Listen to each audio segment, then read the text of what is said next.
Jaunpur Lok Sabha seat से पूर्व सांसद धनंजय सिंह को अपहरण और रंगदारी मामले में हाईकोर्ट ने जमानत दे दी। इस मामले में धनंजय को 7 साल की सजा हुई है।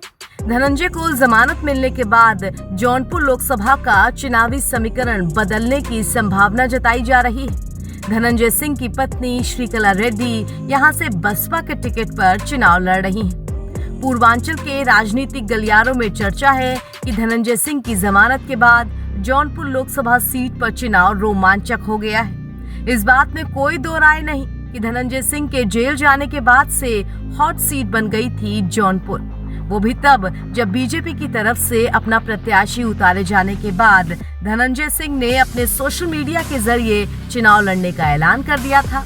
साथ ही वो अखिलेश यादव से भी एक शादी समारोह में मुलाकात करते नजर आए थे, लेकिन इसके ठीक बाद उनके केस में फैसला आ गया और वो जेल चले गए।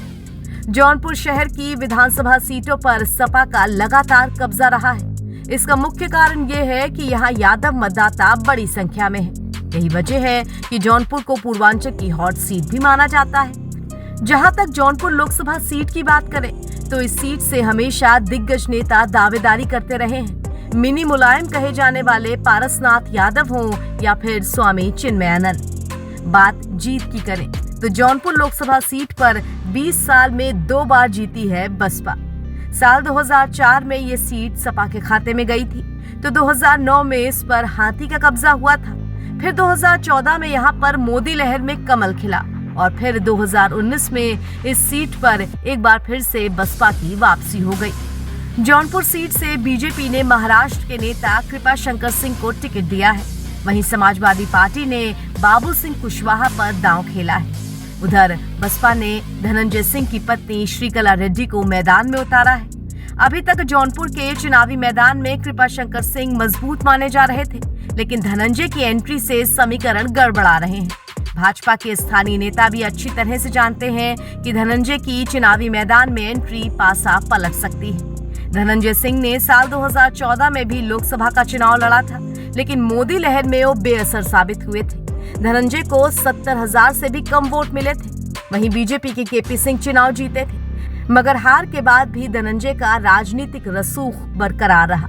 2019 में धनंजय लोकसभा का चुनाव नहीं लड़े, लेकिन 2024 के चुनाव के लिए पिछले 5 साल से उनकी मजबूत तैयारी चल रही थी। धनंजय के बाहर आने के बाद फायदा उनकी पत्नी श्रीकला रेड्डी को मिल सकता है। ऐसा इसलिए क्योंकि जब बसपा से श्रीकला रेड्डी का टिकट फाइनल हुआ था तो उसमें लिखा गया था श्रीकला धनंजय सिंह। इसका मतलब ये है कि कहीं न कहीं धनंजय सिंह पत्नी श्रीकला के लिए जीत की गारंटी है।